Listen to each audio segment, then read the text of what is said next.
Welcome to episode 66 of Accessible Finance. Let's dive in. All right. So, Eric, we have, like I said last episode, we have an influx of questions. So we're just going to kind of wrap it out. Let's do it. All right. So this one comes from somebody who's not asking about their own specific situation, but is asking theoretical questions. Sure. He says there are studies that show expenses as a percent of assets in retirement that would support having a very high, almost 100% in equities. Obviously, a lot of assumptions as you go towards retirement, but assuming you expect your expenses to be X dollars a year and the Okay. expenses go up by some inflation assumption, Got it. could that expense amount as a percent of assets or lower support having an all equity portfolio? My understanding is that equities, say a total equity market index fund, will outperform other asset classes over the long run and help provide a hedge on longevity risk and inflation. Bonds are added to a portfolio for risk diversification and, if structured correctly, can help mitigate sequence of return risk. However, if equities truly outpace other investment classes over the long run, why have bonds, or at least why have bonds as high as 40% of your portfolio if your expenses are expected to be pretty low relative to your invested asset? I love this question. I think this is great. I think All this right. is fascinating. He's hitting on a number of points here. I think let's start the conversation with modern portfolio theory. What is it? Why is it prevailing conventional wisdom? Modern portfolio theory, simply put, an ultra simplified view, is that if we have not perfectly correlated assets, does that make sense? So like correlation means when something goes up, the other thing that's correlated with it, like if stock A goes up, stock B or security B, maybe bond B, goes up by exactly the same magnitude at exactly the same time. Okay, those are perfectly correlated. They move in unison, up or down. All right, so modern portfolio theory says as long as they're not as long as your two holdings, security, it doesn't have to be just equity, it doesn't have to be just bonds. You actually want things that are not the same asset class because they tend to be lower correlation or less correlated. If they're not perfectly correlated, then you achieve superior risk-adjusted returns.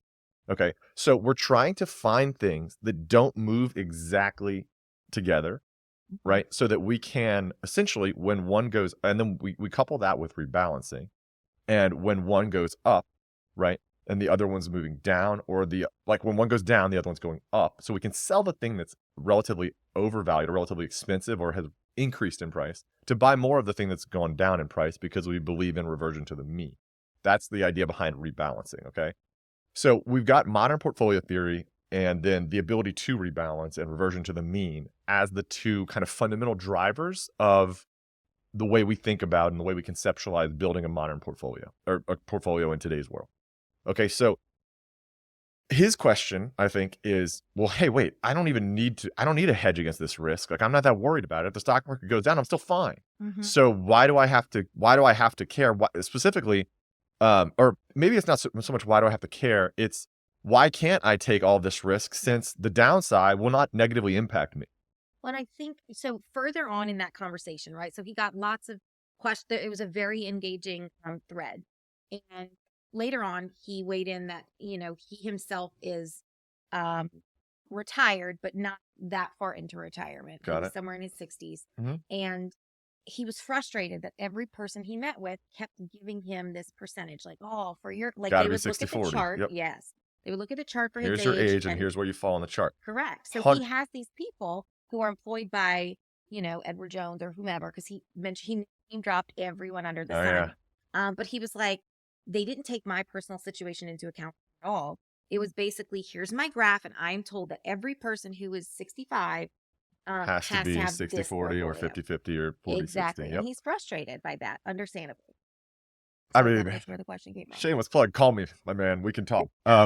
I happy to have this conversation. So we had a long conversation with colleagues the other day about this specific thing, and there are Oh, clients. about like stock bond allocation? Correct, and whether Okay. or not it's essential or necessary for everyone that's over a certain age, maybe say over 70. Like, is it nonsensical for every human being that's over 70 to be or for any human being over 70 to be in like a 90-10 portfolio? Got it. 90% stocks, 10% bonds, regardless of their goals, their risk tolerances, anything else. Is it just nonsense to put somebody that's 70 or older in a 90-10 portfolio? And my advocacy is firmly no, it is not. Like, That is not a ground rule that we have to be, 70-30 or less or 60-40 or less. You know what I mean? So, okay, just to be clear, your advocacy is that we shouldn't do portfolio allocations based on age. Absolutely That's what you're correct. saying. Okay. 100% Just accurate. Yes, making sorry. sure. To put another way, Yeah. I don't think it's ludicrous to put people that are high in age, Yeah. right, that are over age 70 in portfolios that have over, say, 60% in equities. Got it. Does that make sense? Yes. So, like, if they want 90, if they want 95, Yes. it depends. Well, Maybe, that's the I mean, think tricky about it. thing. Like, maybe they have $100 million.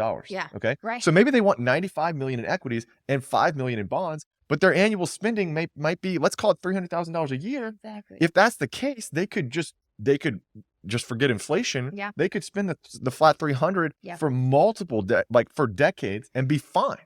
And that's what, and this man was saying, look, I'm in a With their 5 million, I mean, right? Yes, So like they could not even touch the 95 and Correct. still be good to go on their 5. And that's what this man was saying. He was saying, my expenses are so low relative to the invested assets I have.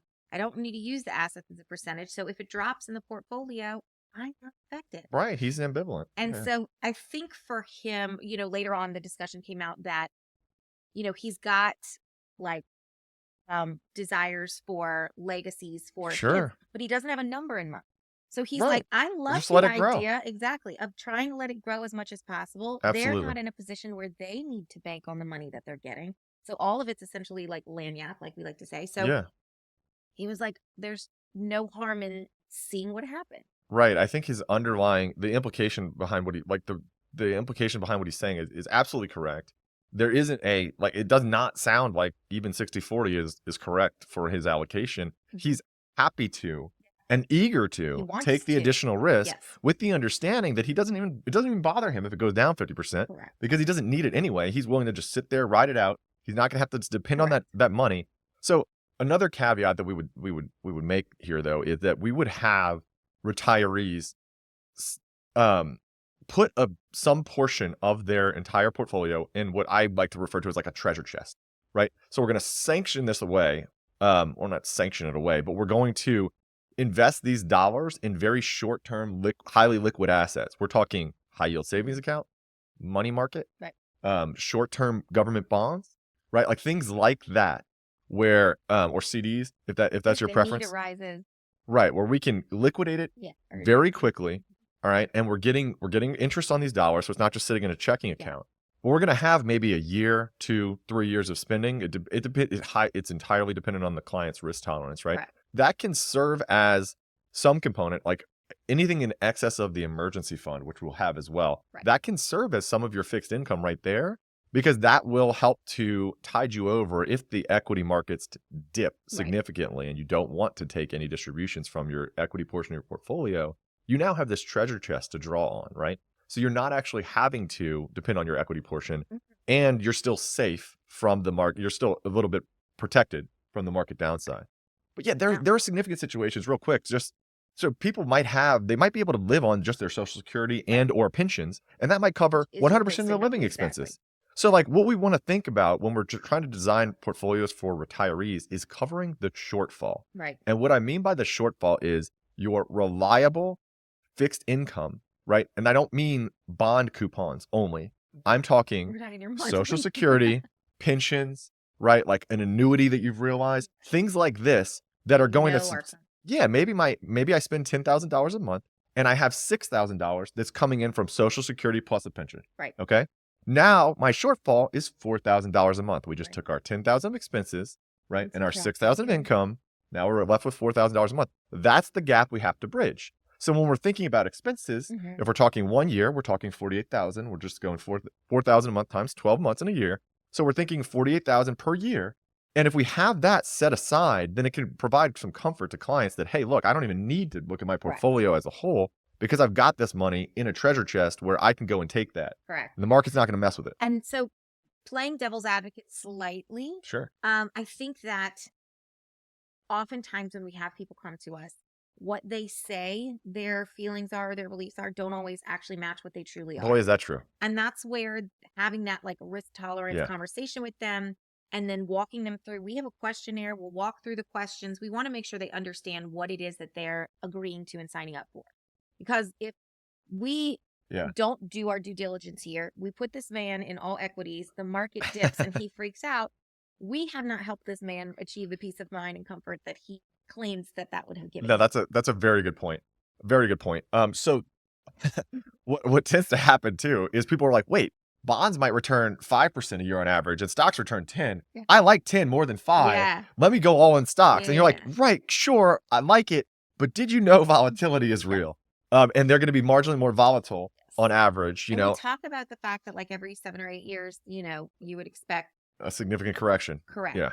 And I think having those conversations on the front end are there. And also I think you do a really good job of reassuring of reassuring clients that you know, before making any rash actions, like stocks will go down in the short term, they will go up in the long term. Right. And so if there's a time where you're freaking out or you're like, remind me what the conversation was that we had, or talk me off a ledge, I'm ready to sell the stock that dipped, like give us a call. Give me Yeah, a call, I right? mean, that's part of what we're here for, right? Having those conversations is really, really important because it's very easy to talk theoretically when it's, sorry, I just hit the mic. It's very easy to talk theoretically when it is not happening. Right. But then Yeah. once it's there, When you're in the trenches and like you don't COVID's know how happening you and react till it happens. you're not Yeah. sure what If you're gonna how have a a job, global pandemic is going to affect yes, the global population, much less your that was a market returns, wild time. right? And Yeah. the financial crisis, when you think that banks may 2008. no longer exist in the same capacity Exactly. that they did. Exactly. I mean, I was actually speaking of that, and this is totally off topic, kind of, but Let's do it. I We're was there now. I was watching a video of this woman who was talking about how she was so excited. She had this great idea for her own business. She had worked forever. Mhm. People kept asking her when she was going to create her own catering bakery, and she ended up opening it in like 2008. Everything crashed, everything was crazy, and so she was like, I'm watching all these people fold, everything's like that. She goes, I poured everything that I had into it. I didn't have a choice. It took her a while to bounce back. She was very fortunate to have safety nets, but it's one of those situations where we know that like we can't predict what the financial reality or the landscape is going to look like at all points in time. None of us saw COVID coming. Right. And then that was a whole time period where people didn't know if they were going to have jobs or Right. if they're, I mean, I think that, in this case with this man, having conversation, really important. His biggest gripe wasn't even like, they won't let me do this, right? I mean, he's of course frustrated by that. It sounds He's like like, they won't even talk to me. they're not hearing what I'm saying is Correct. kind of the They don't point. respect what I have to say because Sure. they already know what they have. So he Right. felt like it was very scripted conversations. I can relate. I've seen and heard that, and I have colleagues that do that. So, it just It's happens. tough. But yeah, so our friend out there. Yeah, we hear you. It's completely reasonable. All right. So our next question says, please help me clarify the 2024 tax code. Specifically, the tax is 12% for married filing jointly on all income up to $94,300, including Roth conversions and IRA distributions. Okay. The question says this person is trying to weigh Roth conversions versus taking more out of an inherited IRA and is trying to understand how the tax code would impact. Okay, he said married filing jointly because he's talking about 94,300. Yes, married filing Looking jointly. at the little tax chart here too. Yeah, very important. So the question is, how are Roth conversions taxed? Is that the question? He wanted clarity around the tax code to verify that the 12% married filing jointly is on all income up to 94.3, but that includes Roth conversions and IRA distributions. That would fill that 94.3 bucket. Yes, that is a factually accurate statement. They would absolutely fill that bucket. So an IRA distribution and a Roth conversion are taxed in equivalent ways, and they increase your ordinary income by that amount. Correct. By the amount of the conversion plus the amount of all your distributions from qualified retirement account. And so he was saying if that is the case where they are both taxed similarly, yes, they are, or identically, he's trying to weigh then the decision of making a Roth conversion against taking more from an inheritance. Taking more from an inherited IRA. Got it. So it's money that I'm assuming that the inherited IRA is not a stretch IRA which would mean he could take distributions over his lifetime, in which case you're more heavily incentivized to keep the money in there and let the money grow, versus his IRA, I'm sorry, versus the newer rules, the more recent rules. I think it's post 2018, so 2019 beyond, where you have to dump the whole thing in 10 years. So his thought, I believe, is, hey, I'm in a lower bracket today than I will be in the future. Should I just rip more of this money out of the inherited IRA and pay lower taxes on it than I would in the future? Isn't that functionally equivalent to like a Roth conversion? And the thought process is, I would say, yes, it is. However, you're going to have tax drag on the dollars after you take them out of the inherited IRA. Okay. So what does that mean? What is tax drag? It means that your rate of return on those dollars is going to be the rate of return minus the tax consequence generated by the money in your brokerage account. So like when you pull the money out of an inherited IRA, you're going to transfer it to an account that incurs annual taxation.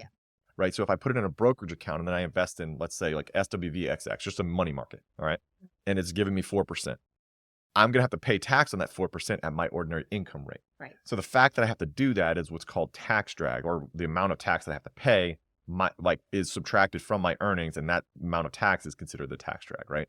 So the point is, if I convert it to a Roth, I don't actually incur that tax drag, which is why Roth conversions are typically viewed as so advantageous, because I pay that money. I bite the same bullet in terms of the tax bill that I'm going to pay. Right. Maybe I withdraw $10,000 from an inherited IRA, or I convert $10,000 to a Roth IRA, right? And they incur the same taxation. So I'm going to pay the same exact tax on that $10,000.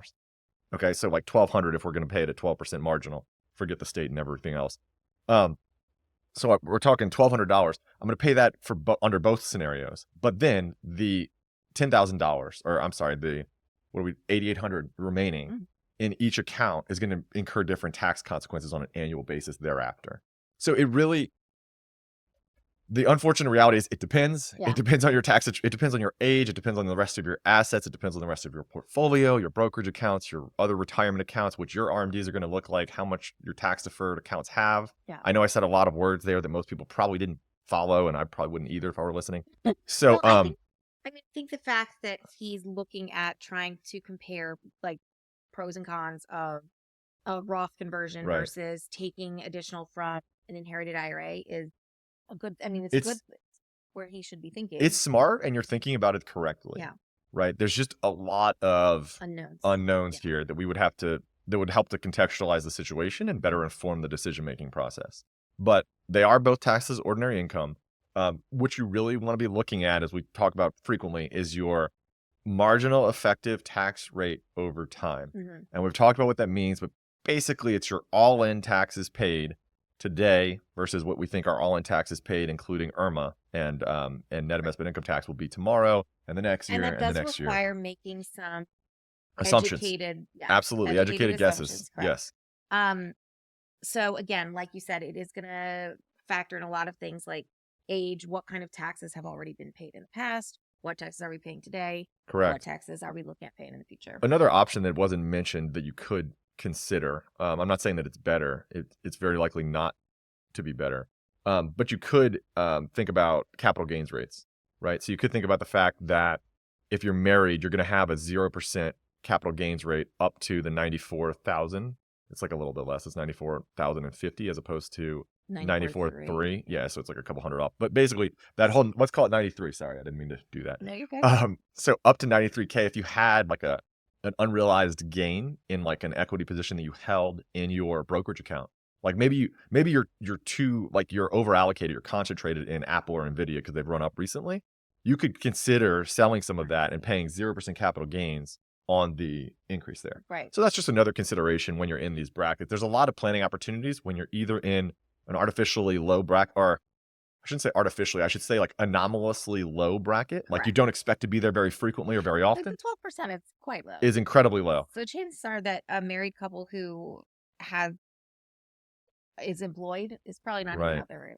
Right. You're not that's exactly right. So you're not going to be there very long. So you're very intelligent to be thinking about how to use it. Because we would always say, fill that 12% with something. Do something with it. Either pay 0% capital gains tax, or you're going to pay 12% ordinary income and be pretty happy about it. And how do you do that? You either pull forward an inherited IRA distribution, Mhm. or you convert to a Roth. Love the thinking. The thought process is brilliant. So well done, sir. But yeah, we absolutely Yeah. always want to do something in the 12% bracket. Perfect. Great.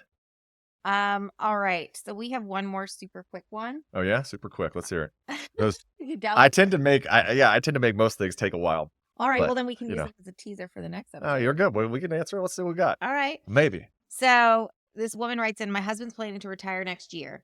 Okay. He will receive about $18,000 in pension each year. Got it. Will we be able to do a Roth conversion of $8,000 each year? I know we have to have at least $8,000 of earned wages to do the Roth contribution, but I'm not sure if the pension can count as.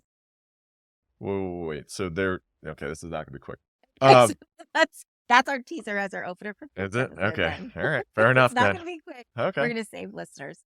Okay, so that is our teaser for episode 67, where we have a wife write in to see if the pension can qualify as earned income for her Roth contribution. Okay. Beautiful. Until next. Thanks, guys.